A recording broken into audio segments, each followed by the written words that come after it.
झिझक हम सबका है। ये उनका नहीं है जिनको हमने चुना है, जो विधायक हैं, जो मंत्री हैं, जो सांसद हैं, केवल उनका नहीं है। वो तो केवल 5 साल के लिए आए हैं, दोबारा फिर जब आप उनको अवसर देंगे तो फिर चुने जाएंगे। लेकिन हम सबको तो यहीं रहना है, तो हम सबको एक स्थायी नीति बना करके और उस सोच के तहत हमें आगे बढ़ते रहना। ये जो मैंने नागरिकता की बात की, हम दोनों नागरिक हैं, हम सब नागरिक हैं। हम लोग अधिकारों की बातें बहुत करते रहते हैं। हमारा अधिकार है कि ये ट्रेन यहाँ ठहरनी चाहिए, हम रेलवे को इतना प्रॉफिट देते हैं, इतनी उनकी इनकम होती है। ये भी है कि नहीं, यहाँ से सड़क निकलनी चाहिए, ये भी है कि दूसरे कार्य भी होने चाहिए। बात सच है, मैं सहमत हूँ, उससे मैं अलग नहीं हूँ। लेकिन कहीं न कहीं नागरिक होने के नाते हम सबके भी जो दायित्व हैं वो भी हम कभी कभी पुनर्विचार कर लिया करें। संविधान में इसका उल्लेख दिया हुआ है, और जो पढ़े लिखे हैं वो पढ़ते भी हैं, लेकिन उस पर जो अमल होता है वो अमल नहीं हो पाता।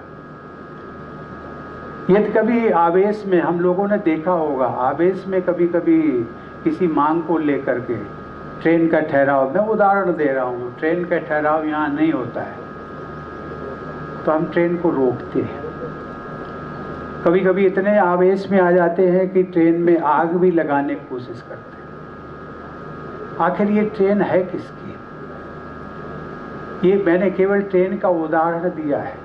इस प्रकार से न जाने कितने, कभी कभी हम लोग एक आंदोलन चलाते हैं, उसमें बसेस को आग लगाई जाती है, स्कूटर्स, मोटरसाइकिल, सड़कों पर न जाने क्या क्या होता है।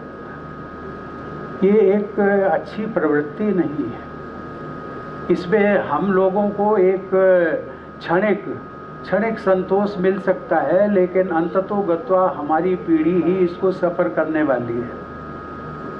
ट्रेन अगर रुक जाएगी, ट्रेन को आग लगा दी जाएगी, ट्रेन का नुकसान होगा, किसकी है? कहते हैं कि सरकार का। सरकार किसकी है?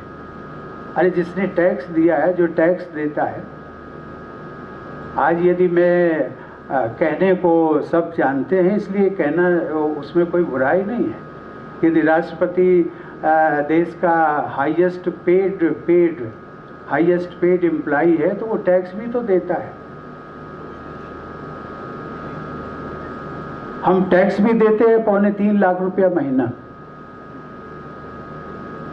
लेकिन वो कोई कहेगा कि आपको, लेकिन जो मिलता है उसकी सब चर्चा करते हैं कि आपको तो 5 लाख मिलता है,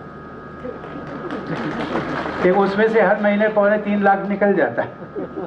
बचा कितना? और जितना बचा उससे अधिक तो हमारे अधिकारी और उन सबको मिलता है। कि जो टीचर्स बैठी हुई है ना, टीचर्स, उन सबको सबसे ज़्यादा मिलता है। मैं इसकी बात का उल्लेख केवल इसलिए कि ये जो टैक्स पेड हैं, आखिर इन्हीं से विकास होना है, तो नुकसान किसका होगा? नुकसान हमारा होगा, अपना आपका होगा।